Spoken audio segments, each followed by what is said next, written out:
Welcome to the deep dive. Today we're really on a mission. We're trying to cut through all the technical literature, all the marketing hype. All the noise. Exactly.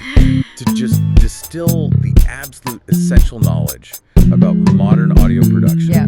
We're talking workflow, system optimization, and the plugins that actually make a difference. The goal is simple, really, a shortcut for you, so you can stop troubleshooting and just start creating. That's the dream, isn't it? To minimize that technical friction. It really is. And this deep dive, it's not just a list of features, it's about strategy. We're going from, the high-level philosophy of just choosing your DAW, Right, all the way down to the micro-level system tweaks and cutting-edge effects. It's all about giving you actionable knowledge to just maximize your creative potential. I think we all agree that time spent configuring a computer is just wasted time. So we're tackling this in three main parts today. First up, optimize workflows in your whole DAW philosophy. Then we'll get into mastering essential plugins and sound shaping. And finally, we'll wrap with system performance and even cross-platform production. So let's jump right in. The cockpit, your digital audio workstation. Okay, so the foundational philosophy here is so crucial, and it's something people overlook when they're chasing, the latest trends. The best DAW is not the one your favorite producer uses.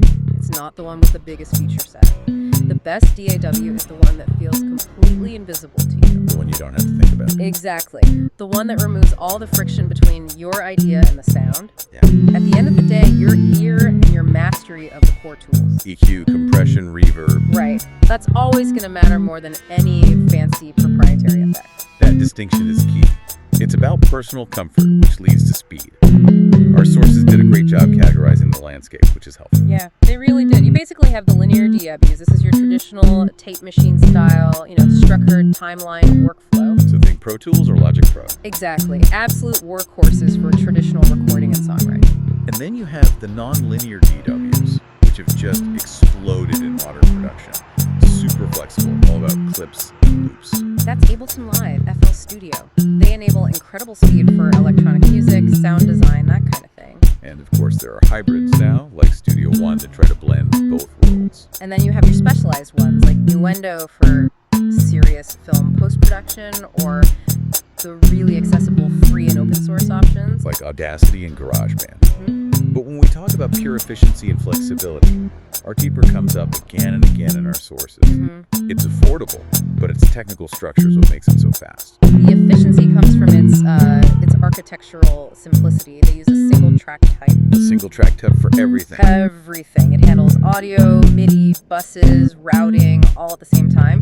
This just gets rid of the confusion of managing dedicated track types for different tasks. So you're not switching your brain between this is a MIDI track, this is an audio track. You're not. It just speeds up building a session dramatically. But the real power move, the thing that makes it a true workflow weapon, is the customization, the custom actions.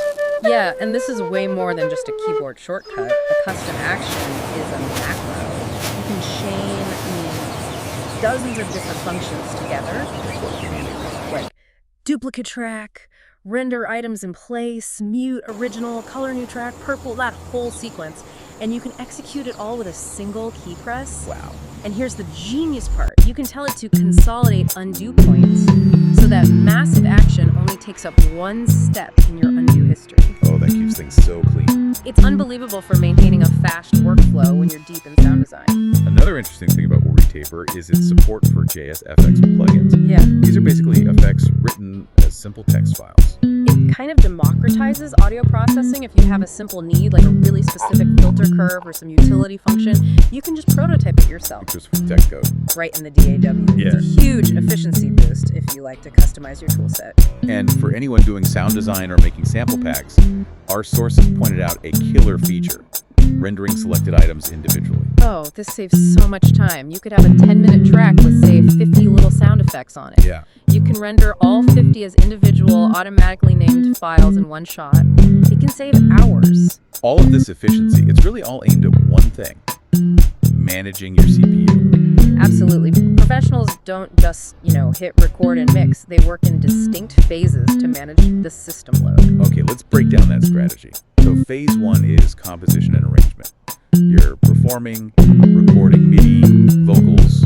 What does that require from the system? Low latency, that's the key. You hit a key on your keyboard, you need to hear the sound instantly. That means a very small buffer size, like 32 or 64 samples. But that puts a huge strain on the CPU, right? A massive strain. It dramatically increases the risk of crackles and dropouts as you add more tracks. Okay, so once the performance is captured, we move to phase 2, mixing. Now we don't need that instant response anymore, we need stability. Exactly. You convert those demanding virtual instruments into clean audio tracks. It's a process called printing or bouncing. Right. Then you intentionally increase your buffer size way up, maybe to 512 or even 124 samples. Why do you do that? Because the CPU doesn't have to stress about real-time response anymore. It can take its time, process bigger chunks of audio, and that frees up immense resources for heavy effects plugins. Like convolution reverbs and big compressors. And then phase 3 is the final isolation, mastering. You export your stereo mix and open it in a completely new, clean project. It might seem like an extra step, but mastering chains are often the most CPU-intensive processors of all. Limiters, linear phase EQs. So by separating it, you ensure that zero resources are being wasted on the main session. It just isolates that final critical step. Precisely. Now, a key technique to get from phase 1 to 2 is using freezing and bouncing. What is the critical difference between freezing and, say, flattening? Freezing is your non-destructive option. It renders the track to a temporary audio file, so the CPU load is gone. But you can still change things. Right, you can still tweak the volume, panning, sends in the mixer, and if you need to edit the original MIDI, you just unfreeze it instantly. So it's totally reversible. Flattening or bouncing is the commitment. That's it. It permanently renders the track into a new audio file with all the effects, EQ, compression, everything baked in. You've fully committed. You can't go back and change the delay time after you've bounced. Our sources had a really specific warning for Ableton Live users about freezing that's worth mentioning. Yes, this is a subtle one that gets a lot of producers. If you freeze a track in the arrangement view, the timeline, the reverb, and delay tails are included as well. Which is what you'd expect. Right. But if you freeze that exact same track in the session view, the clip launcher, the tails come out abruptly. Oh, that's a problem. It can be. So you have to be aware of the context you're freezing in. Plus, frozen clips in live can be affected by the warp engine, which might slightly change the sound. That detail is exactly why we do these jobs. Okay, let's pivot from optimizing the engine to the tools inside. Section 2. The plugins that define the modern mix, and the game changer is dynamic equalization. This is the tool that just revolutionized transparency in mixing. A dynamic EQ is essentially an EQ that's being controlled by a compressor. Okay, so traditional EQ is static. It always cuts at 150 hertz if you tell it to. Always. A dynamic EQ only applies that cut when the signal at 150 hertz crosses a threshold you set. Wait, why is that so much better? If I already have a multiband compressor, why do I need a dynamic EQ? It's about transparency. Multiband compression splits your whole signal into wide bands, which can introduce phase smearing or subtle timing issues. Okay. Dynamic EQs, like the excellent PDR Nova, even the free version, they use much more precise surgical bands that only act when they need to. It leads to far less audible processing. And TDR Nova is highlighted for good reason. It's free for dynamic bands, filters, even mid-side processing. That's a huge feature set for nothing. And the applications are surgical. You use it to fix problems that traditional compression just handles clumsily, like taming an annoying ring on a snare. Or that boomy kick sound. Exactly. That boomy kick frequency, often around 120 to 180 hertz. But the EQ only cuts it when the kick actually hits hard enough to cause the problem. The rest of the time, it's flat. You can also use it as the ultimate de-esser. Oh, absolutely. This is surgical aggression.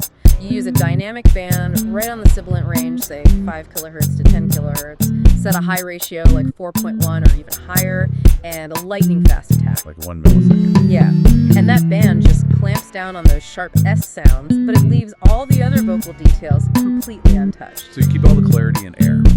Moving on to space and dimension, we have to talk about the two titans, convolution versus algorithmic reverb. Convolution reverb is the sound of reality.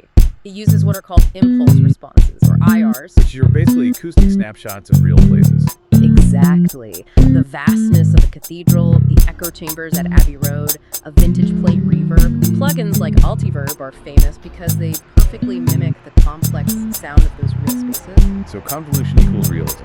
Algorithmic reverb, then, is all about creative control. Precisely.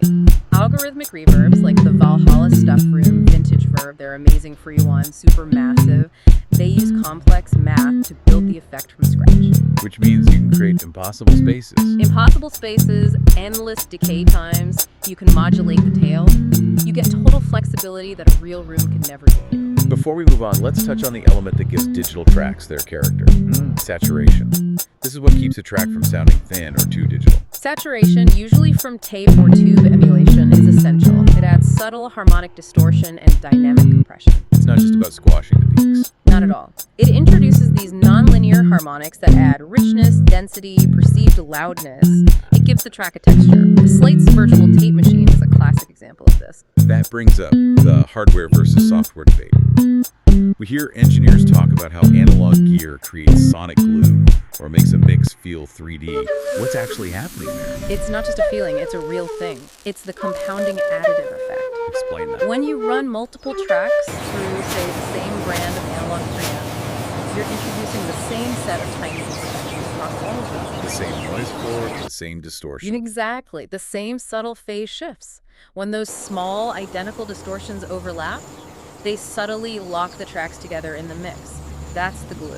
That makes perfect sense. They all share a common sonic fingerprint. But there's a serious word of caution if you're tracking through hardware. Absolutely. The rule of thumb is this. When you're tracking, avoid heavy compression if you are at all unsure. Because you can't undo it. You can't take it away if it's baked in.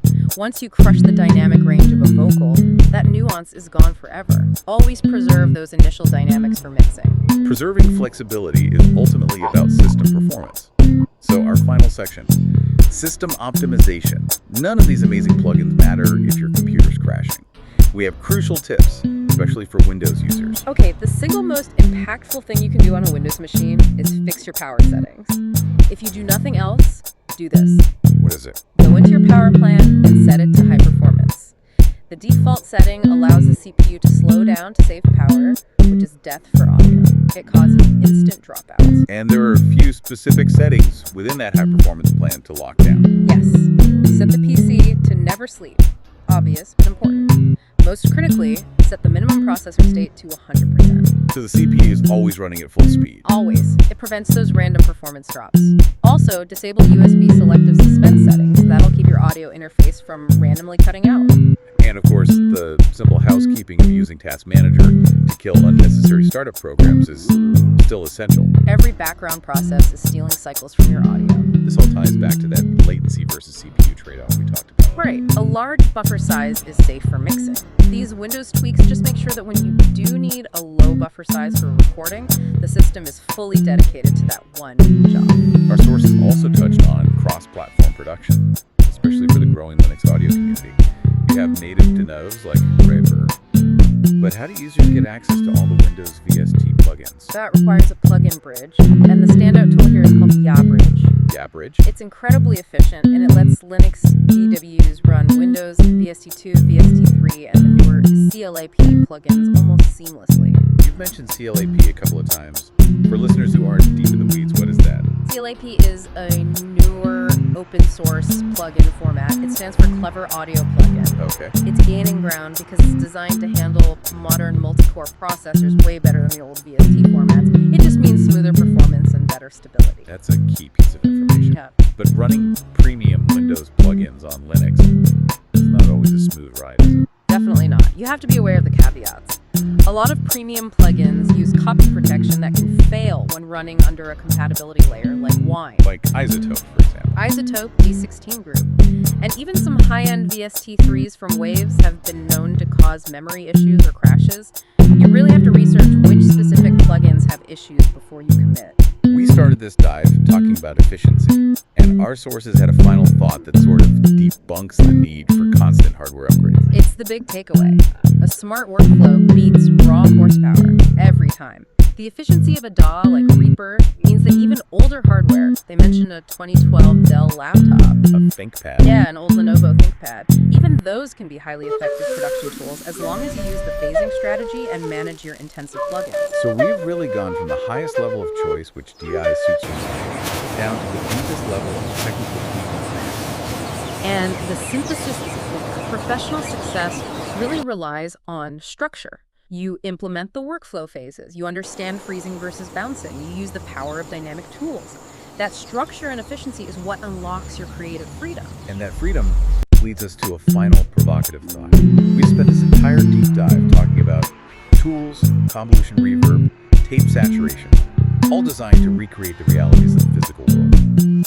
Given how good digital tools are now at emulating every nuance of the analog experience, what happens when we stop trying to emulate reality?